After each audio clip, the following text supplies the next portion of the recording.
welcome back to another episode of Nydal. Today, we're going to be switching gears a little bit. I feel like I say that on every single episode, but it's true. I try to keep it interesting, do different things on every episode. Obviously, there's still quite a few repetitive tasks that will have to be done in this project. But today, on this episode, we're going to be working on that hill that you see on the left of the screen, this tiny hill that's right next to the suburbs, as we're going to be tackling a project or a build that's been requested for quite some time now. In fact, it's sort of a long, a repeated request from even other projects too, which is sort of a nature park with trails and things like that. But when I started recording this episode, I wasn't planning on doing what I'm doing on the screen right now. So that tiny rail area that I made basically on episode 1 was a little bit out of place. There's this curve that came from the main line into the rail area that was a bit on the sharp turn side of things, if that makes sense. It wasn't very realistic, and honestly, I do want to have a bit of a maintenance yard somewhere in the city. Except, it turns out that this one didn't fit right here.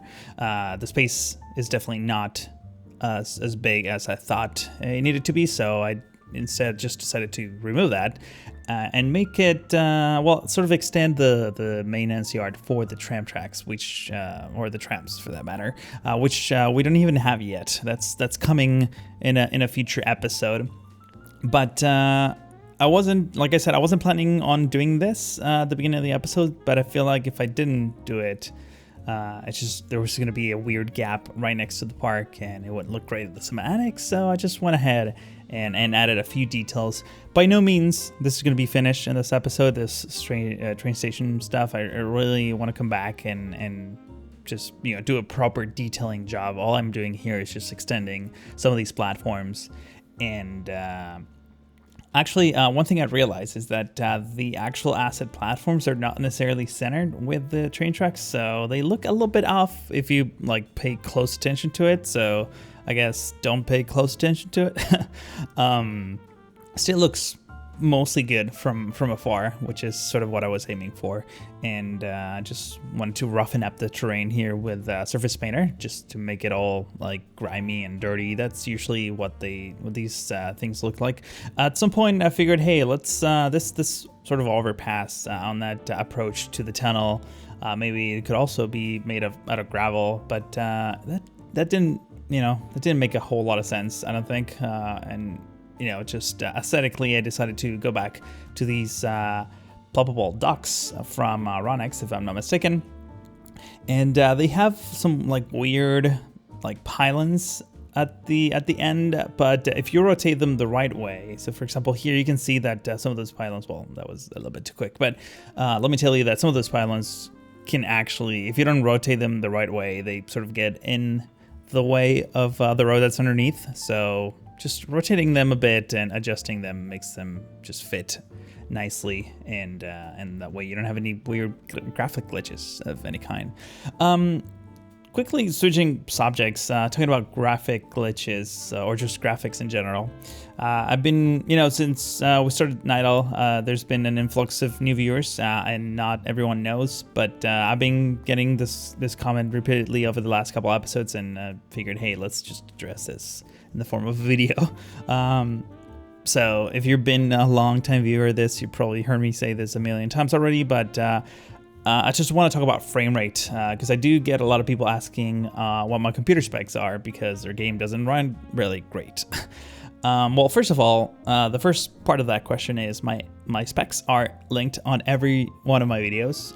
If you go to streettoaster.com/specs, you can see everything that I'm running right now. Well, actually, that's a little bit outdated because I got a new laptop, a Razer Blade, which I'm going to be testing City Skylines on, and I'm going to be reporting to see if the game is playable there. It probably won't be playable because of the reasons I'm about to say, but maybe it's playable enough for me to be able to record it while on the go. I guess that's what I was aiming for. But man, I keep going on all these weird tangents. So game performance. So my specs are on the on the description of every video. But here's the thing: it doesn't matter if you have like a super beefy computer. I mean, it helps a lot.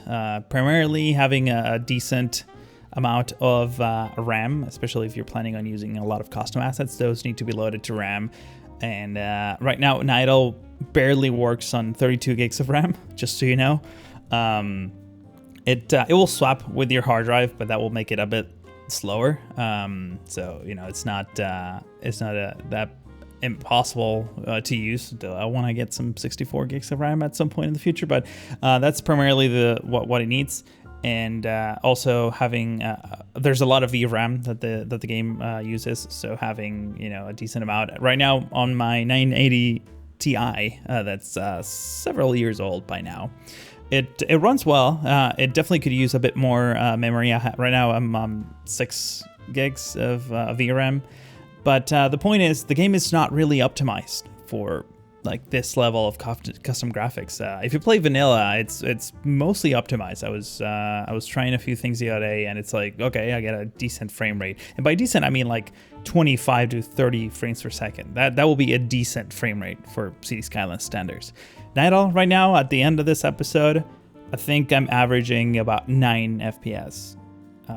Now the reason why it looks super smooth when you watch my videos is because, well, everything is sped up.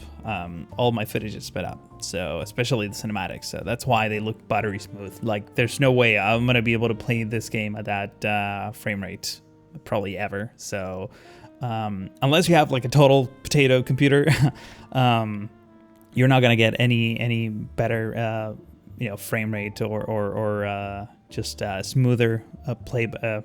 I was gonna say gameplay. It's the word that I was looking for. Sorry. It's a little bit early in the morning. I'm literally having my coffee as I record this because I don't have a lot of time. I'm working on like some super secret projects that I can't quite talk about. I'm always doing kind of something like that, I feel like, but I'll definitely talk about it as soon as possible. I don't know why I went there. I wasn't planning on talking about that at all. But yeah, just to answer your question, the reason why my graphics look smooth, it's because they're just sped up in post-production, not really how the game works for me. And if you ever caught one of my live streams, you probably noticed how bad it is. Talking about live streams too, I might start live streaming a few things related to Nydal. Well, there's a little bit of a grind or repetitive work that needs to be done. I want to expand some of our neighborhoods, and since I've already covered that in several episodes already, I may, you know, because I've been promising live streams for a while, so I figured, hey, let's do one now that my schedule is a little bit busy to record a full episode of this and instead tackle a few of these things on a live stream. I'm sure there's many of you who will appreciate that, especially the number of you who want longer episodes. Unfortunately, I can't do longer episodes, and honestly, analytics suggests that many of you, or most of you, like shorter episodes already. So I'm trying to find some sort of a balance between, you know, what everyone kind of wants. Obviously, I can't please absolutely everyone, no matter how high I try. But that's sort of the idea. So stay tuned. If you are not subscribed to my channel, you should. That way you're notified next time I live stream. Lately I've been doing live streaming on Twitch and on YouTube, just so you know. So whichever platform you prefer, you're probably gonna get this content on both of them. Primarily, I still like YouTube for streaming. I don't know, just the fact that you can rewind and well, that's mostly it. And just I know like being able to switch qualities on Twitch has improved significantly since then. I'm obviously not a Twitch partner, just so you know, because I don't stream that often, and much less so on Twitch. But maybe we should.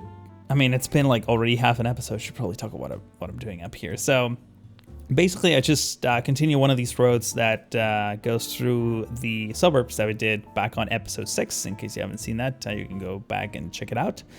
It's honestly, it's a pretty simple build. I just wanted to create a bit of a labyrinth of trails. I'm using the Park Life assets, just so you know. which I honestly, in this episode, I'm using a lot of Park Life assets. They're really nice, and just the only caveat that I'm not super sold on, and this, I feel like it's just going to become the norm for things, future DLCs and things like that, is the fact that you have to like put a building so that you can enable this whole area as a park. That seems like not a great thing. I didn't quite like that when Park Life came out. I just want to be able to plop buildings and not have any restrictions. The thing is, you could theoretically plop buildings, like a gazebo or something like that, and don't put the main building that sort of enables this district as a park. The problem is that if you remove the main building and let's say you copy it with Movie, it just doesn't. It gives you like a no road connection kind of error, which means that no one can actually use it.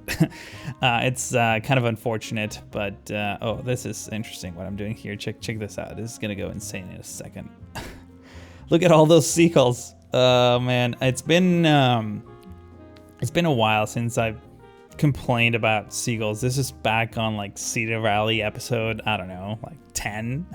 So several years ago. That was my first long City Skylines series, by the way. Don't go watch that. It's not great. But seagulls sort of spawn automatically when you put down parks, like just the building type park, if that makes any sense. And for the longest time, I've been using this mod that removes seagulls automatically, which is for the most part is fine. I have nothing against it. But whenever I created the collection for Nydal, I just sort of decided to start from scratch and manually subscribe to every mod that I really, really wanted.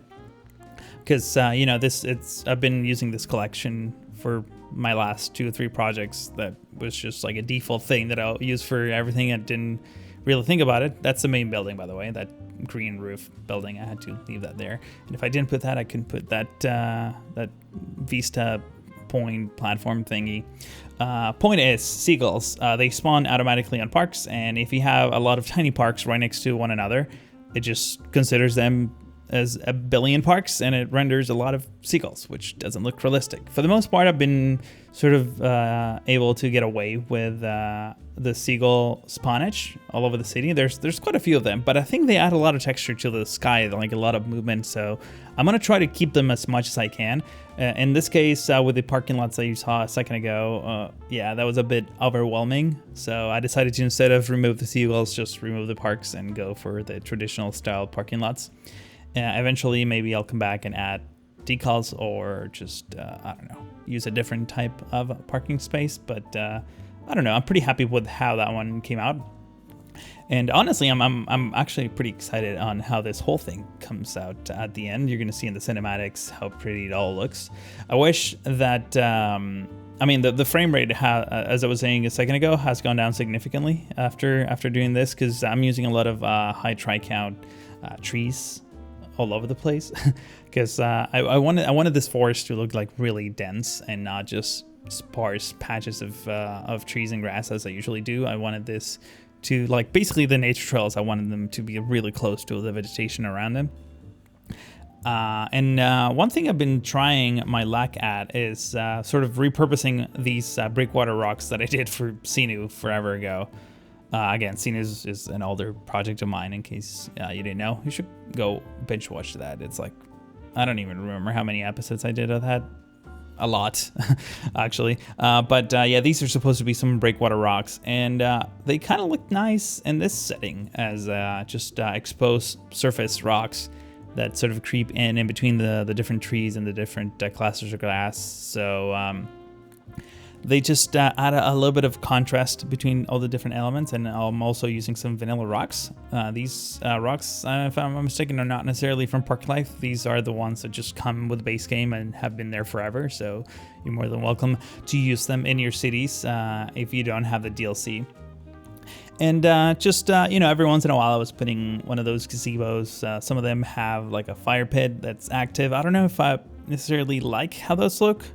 I think it's, I don't know, not necessarily realistic compared to, or in contrast to what I'm doing here, or the type of park that I'm doing here, but I it was fine. That's all I'm saying. I may come back later and tweak things. Again, nothing that you see on the screen is ever really finished, but we're about to, yeah, there we go. We're about to transition into what everyone is it's pretty excited to see, the before and after.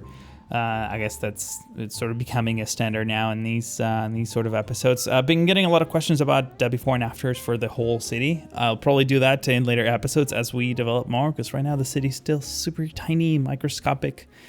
But it's gonna get bigger, hopefully soon. And if you enjoyed this episode, please consider giving this video a like. That's very much appreciated. And if you're new to the channel and haven't already, I would like to encourage you to subscribe to be notified, kind of like I mentioned a second ago. But that's pretty much all for now. Thank you so much for watching, and yeah, hope to see you in the next one.